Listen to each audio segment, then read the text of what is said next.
नमस्कार मित्रों। छायावाद की चतुष्टयी कड़ी में एक प्रमुख नाम आता है हम सब की प्रिय कवयित्री रचनाकार महादेवी वर्मा का। महादेवी वर्मा पर कुछ कहना बहुत आसान नहीं और उनकी अंतर्वेदना पर बात करना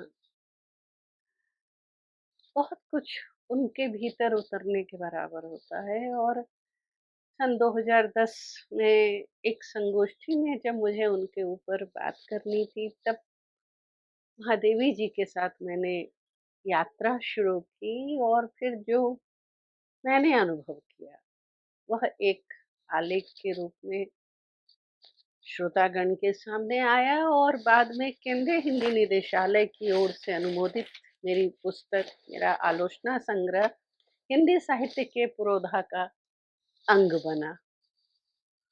महादेवी की अंतर्वेदना शीर्षक से यह आलेख उनकी ही वाणी से शुरू करती हूँ। अन्याय के प्रति मैं स्वभाव से असहिष्णु हूँ, अतः इन निबंधों में उग्रता की गंध स्वाभाविक है। परंतु ध्वंस के लिए ध्वंस का सिद्धांत मेरा कभी नहीं रहा। मैं तो सृजन के उन प्रकाश तत्वों के प्रति निष्ठावान हूँ जिनकी उपस्थिति में विकृति अंधकार के समान विलीन हो जाती है। वास्तव में अंधकार स्वयं कुछ न होकर आलोक का अभाव है। इसी से तो छोटे से छोटा दीपक भी उसकी सघनता नष्ट कर देने में समर्थ है।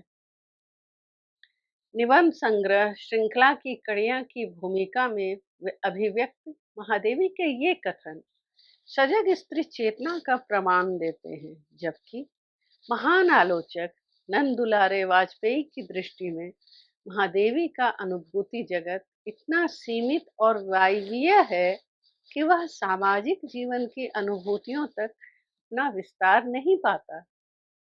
अन्य समीक्षकों ने भी महादेवी की विरह वेदना सुनकर कभी मीरा को याद किया, कभी उसका नवीन रूप होने की दुहाई दी। मैं नीर भरी दुख की बदली, विरह का जलजात जीवन आदि उद्धृत करते हुए महादेवी को वेदना की साकार मूर्ति बना दिया।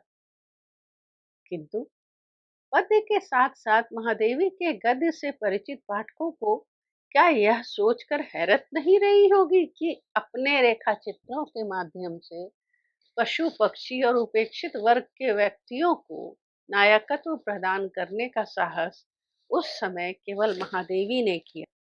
फिर उनकी रचनाओं में छलक पड़ती वेदना और करुणा महादेवी की वैयक्तिक संपत्ति है।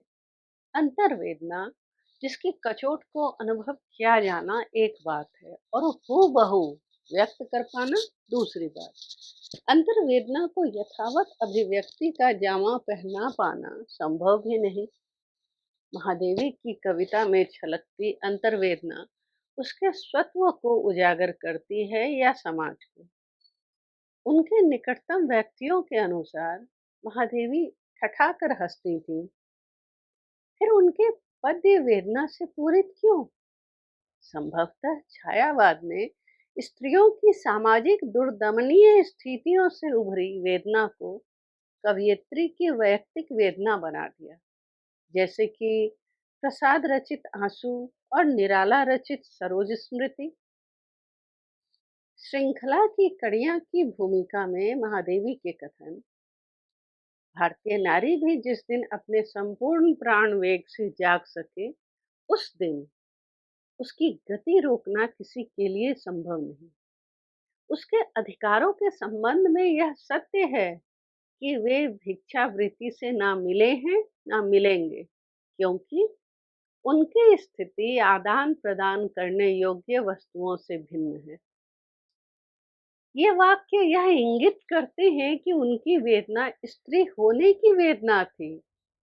इसी भाव प्रस्फुटन के लिए उन्होंने वेदना, पीड़ा जैसे शब्दों को अपना संदेशवाहक बनाया।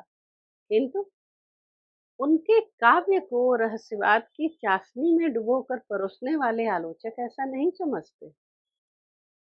कवयित्री के वेदना परक बोल मेरी मधुमेह पीड़ा को कोई ढूंढ ना पाए, पा लिया किसे मैंने इस वेदना के मधुर प्रेम में। इसी तरह एक और पंक्ति देखें, गई वह अधरों की मुस्कान, मुझे मधुमेह पीड़ा में वो।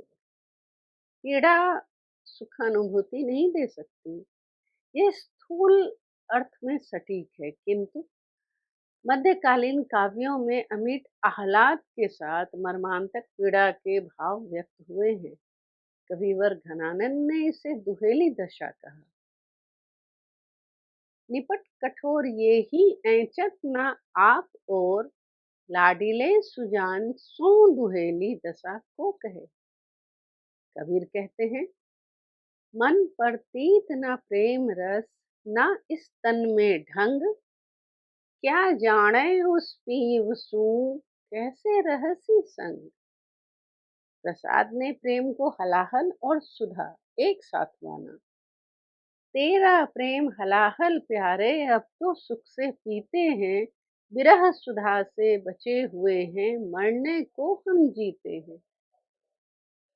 यहाँ मीरा की हेरी मैं तो दर्द दीवानी, मेरो दर्द न जाने कोई, और घायल की गति घायल जाने और न जाने कोई में अंतर्निहित स्त्री की अंतर्वेदना चीख चीख कर यही समझाने की कोशिश कर रही है कि बिना उस पीड़ा से गुजरे उसका बोध होना संभव नहीं, जो पुरुष समाज समझ नहीं सका। आलोचक समीक्षक पुरुष समाज ने एक काम किया, मीरा और महादेवी दोनों को अलौकिक प्रेम की उपासिका बना दिया, जबकि दोनों ने अपने अपने समय की स्त्री दुर्दशा को इंगित करते हुए स्त्री अस्मिता के लिए आवाज उठाई। मीरा के प्रेमी के लिए सगुण और महादेवी के प्रियतम के लिए निर्गुण स्वरूप की कल्पना कर ली गई है, और महादेवी को रहस्यवाद की कवयित्री घोषित कर दिया गया है। जब महादेवी कहती है, पर शेष नहीं होगी यह मेरे प्राणों की पीड़ा, तुमको पीड़ा में ढूंढा, तुम में ढूंढूंगी पीड़ा, तो समीक्षकों की समीक्षा तत्कालीन समय के सत्य बोध को छोड़ शेष सभी अर्थ तलाश लेती है। विश्वंभर मानव के अनुसार अंतिम पीड़ा शब्द का अर्थ है पीड़ामय हृदय, जिसके लिए इतनी पीड़ा सही है। उस निष्ठुर के हृदय में भी कभी दर्द उठता है कि नहीं, यह जानने की कामना भी अत्यंत स्वाभाविक है। जिस वेदना ने कवयित्री को निष्ठुर से मिलाया, उसकी प्राप्ति पर वह उपकारी को भूलने की कृतज्ञता नहीं कर सकती, क्योंकि ध्येय तुम है, पीड़ा नहीं।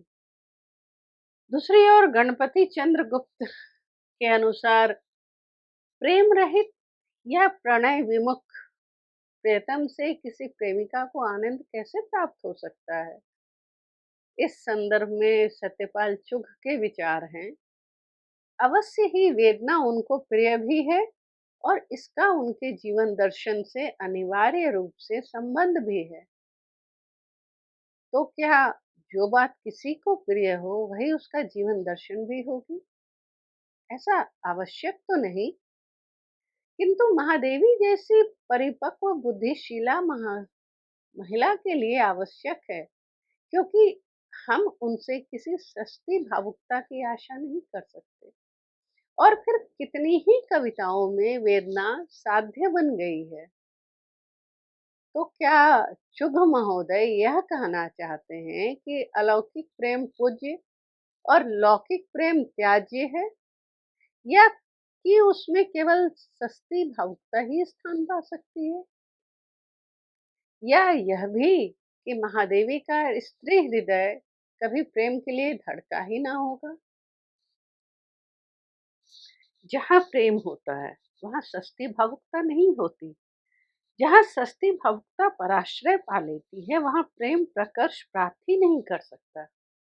महादेवी की पीड़ा उदात्त और शाश्वत प्रेम प्रदत्त नहीं हो सकती क्या? आज भी पुरुष व्यवस्था पर स्त्री विरोध बर्दाश्त नहीं किया जाता। उदाहरण तस्लीमा नसरीन है। फिर उस समय स्त्री चिंतन को कहाँ इतना आसमान मुहैया हो पाया होगा। एक ओर महादेवी कहती हैं, विस्तृत नभ का कोई कोना मेरा कभी ना अपना होना, परिचय इतना इतिहास यही, उमड़ी कल थी मिट आज चली। दूसरी ओर वे कहती हैं, जिस अशांत वातावरण में पुरुष अपनी इच्छा और विश्वास के अनुसार स्त्री को चलाना चाहता था, उसमें इस भ्रमात्मक धारणा को स्त्री स्वतंत्र व्यक्तित्व से रहित पति की छाया मात्र है सिद्धांत रूप दे दिया गया। इस भावना ने इतने दिनों में क्या कितना अपकार कर डाला है। यह इस जाति की युगांतर तक भंग न होने वाली निद्रा और निश्चेष्टता देखकर ही जाना जा सकता है। उसके पास ना अपनापन है और ना वह अपनापन चाहती है। महादेवी ने अपने गद्य लेखन में सामाजिक चिंतन करते हुए रूढ़ियों, अनीतियों का जिस प्रकार खुला विद्रोह किया है, हम कह सकते हैं कि उनकी वेदना भी विरोध का स्फुट रूप है। तुम्हें बांध पाती सपने में तो चिर जीवन प्यास बुझा लेती उस छोटे क्षण अपने में। इन ललचाई पलकों पर पहरा था जब व्रीरा का, साम्राज्य मुझे दे डाला उस चितवन ने पीड़ा का। गए तब से कितने युग बीत, हुए कितने दीपक निर्वाण। महादेवी की ये काव्य पंक्तियां क्या उनके इस विचार की द्योतक नहीं, जब वे लिखती हैं, पुरुष के अंधा अनुसरण ने स्त्री के व्यक्तित्व को अपना दर्पण बनाकर उसकी उपयोगिता तो सीमित कर ही दी, साथ ही समाज को भी अपूर्ण बना दिया।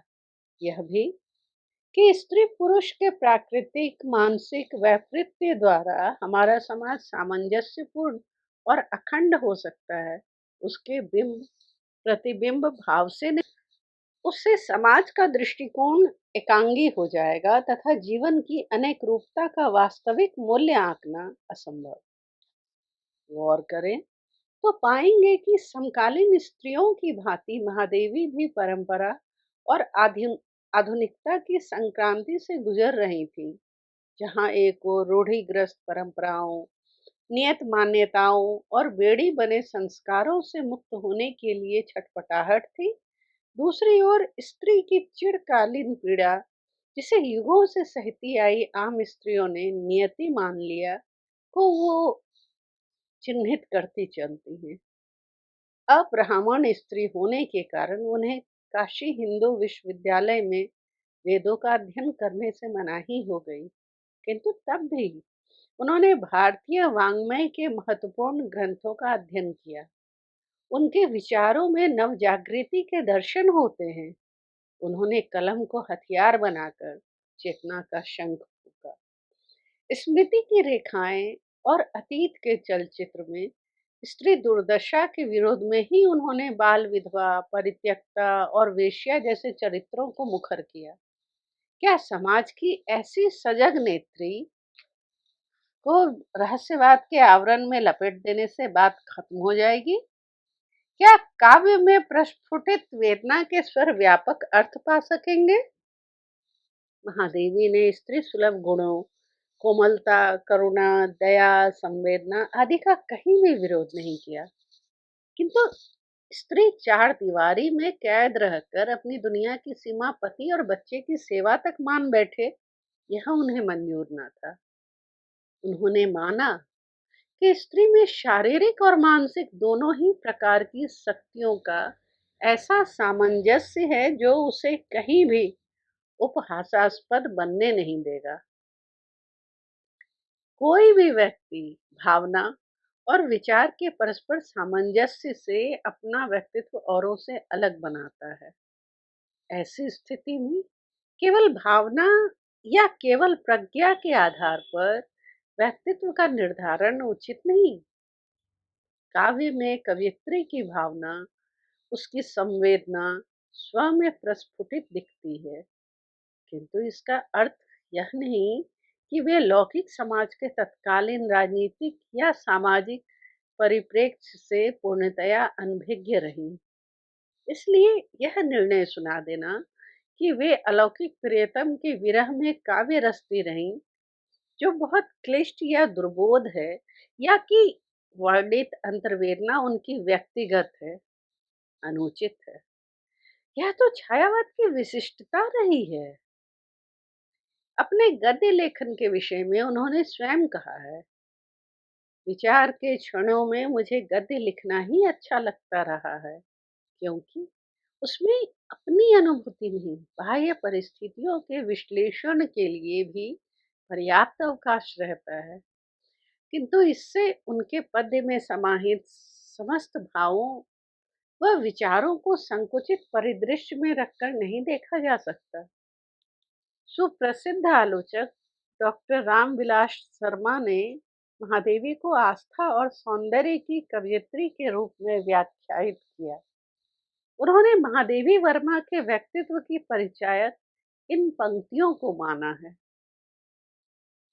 रात्रि के उर्मे दिवस की चाह का शर हूँ, कौन आया था न जाने स्वयं में मुझको जगाने, नींद में उन उंगलियों की पर मुझे है युग बिताने, रात्रि के ओर में दिवस की चाह का शर हूँ। डॉक्टर रामविलास शर्मा की समीक्षक दृष्टि प्रशंसा की पात्र है। तत्कालीन समय में कविता में पहली बार किसी समीक्षक ने महादेवी के साहित्यकार व्यक्तित्व के साथ न्याय करने की चेष्टा की और उनके साहित्य मूल्यांकन को नवीन दिशा दी। सामान्य पाठकों के साथ ही विद्वत जनों को उनकी काव्य यात्रा करते हुए निश्चय कविता का सौंदर्य बोध होगा। साथ ही आशा और आस्था के मुखरित स्वर भी सुनाई पड़ेंगे। कवयित्री छाया और रहस्य की दुनिया से विलग उद्बोधन गीत भी गाती हैं। जाग तुझको जाना दूर तथा दीप मेरे जल अकंपित चिरल अचंचल। महादेवी की वेदना दो अन्य भावों को भी लेकर चलती है, पीड़ितों के प्रति करुणा और वैयक्तिक वैभव के प्रति निर्वेद भाव। प्रकृति छायावादी कवियों के भाव संप्रेषण का माध्यम है, अतएव कवयित्री का विरह पुष्प के जीवन की दुखमय गाथा बन जाता है। देखें, देकर सौरभ दान पवन से, कहते जब मुरझाए फूल, जिसके पथ में बिछे वही क्यों भरता इन आंखों में धूल। कवयित्री महादेवी के शब्दों में, दुख मेरे निकट जीवन का एक ऐसा काव्य है जो सारे संसार को एक सूत्र में बांधे रखने की क्षमता रखता है। मनुष्य सुख को अकेले भोगना चाहता है, परंतु दुख सबको बांटकर विश्व जीवन में अपने जीवन को, विश्व वेदना में अपनी वेदना को इस प्रकार मिला देना जिस प्रकार एक जल बिंदु समुद्र में मिल जाता है, कवि का मोक्ष है। इसी प्रकार एक और उदाहरण, मुझे दुख के दोनों ही रूप प्रिय हैं। एक वह जो मनुष्य के संवेदनशील हृदय को सारे संसार में एक अविच्छिन्न बंधन में बांध देता है, और दूसरा जो काल और सीमा के बंधन में पड़े हुए असीम चेतना का क्रंदन है। स्पष्ट है कि युग चेतना से अनुप्राणित और युग बोध के प्रति सजग मन केवल वैयक्तिक पीड़ा की बात नहीं कर सकता। समाज के प्रत्येक उपेक्षित व्यक्ति, वस्तु और समुदाय की पीड़ा कवयित्री की अंतर्वेदना बनकर कविता में उभरी है। तो गद्य की विविध विधाओं में उन पीड़ा कारकों के विरोध में स्वर प्रबल हुए। सामाजिक जीवन में भी यही पीड़ा वे अथक और अमर साधना में विश्वास करती हैं। अपनी पीड़ा को उन्होंने इस प्रकार निरूपित किया है, अमरता उसमें मनाती है मड़न त्योहार। मैं नीर भरी दुखी बदली पंक्तियों में लोक कल्याण की भावना मुखर होती है। यही कामना इन पंक्तियों में फूट पड़ती है। दुख प्रति निर्वाण उन्माद, ये अमरता नापते पद बांध देंगे अंक संस्कृति से तिमिर में स्वर्ण मिला। रहस्य साधना को लोक कल्याण के साथ संयुक्त कर अपने युग बोध के अनुरूप ढालना रहस्यवाद का एक नया आयाम प्रस्तुत करता है। इसके उद्घाटन का श्रेय महादेवी वर्मा को है। महादेवी का व्यक्तित्व तथा कृतित्व उन्हें सजग साहित्यकार और संवेदनशील किंतु गरिमा को अक्षुण्ण रखने वाली नेत्री के रूप में प्रस्तुत करता है। स्त्री विमर्श, दलित विमर्श, बाल श्रम संबंधी विमर्श को लेकर आज जो चेतनता नजर आती है, उस पर प्रेमचंद की दृष्टि तो गई ही थी। वह जो रहस्यवाद की कवियत्री मानी जाने वाली कवियत्री की अंतर्वेदना को नए सिरे से सोचने समझने की जरूरत है। महादेवी के विचार एवं चेतावनी भरे शब्दों के साथ उस महियशी को नमन। समाज में पूर्ण स्वतंत्र तो कोई हो ही नहीं सकता, क्योंकि सापेक्षता ही सामाजिक संबंध का मूल है। स्वयं अपनी इच्छा अस्वीकृत युग दीर्घ बंधनों को काट देने के लिए हमें न संसार भर की अनुमति लेने का अवकाश है, न आवश्यकता। परंतु इतना ध्यान रहे कि बेड़ियों के साथ ही उसी अस्त्र से बंदी यदि पैर भी काट लेगा, तो उसकी मुक्ति की आशा दुराशा मात्र रह जाएगी। रचनाकाल 2010। मित्रों, हिंदी साहित्य के पुरोधा को पाठक मित्रों का इतना प्यार मिला, दुलार मिला कि इसका दूसरा संस्करण नोशन प्रेस ने निकाला वर्जिन साहित्य पीठ के साथ मिलकर, और अब यह अमेजन पर भी उपलब्ध है। धन्यवाद।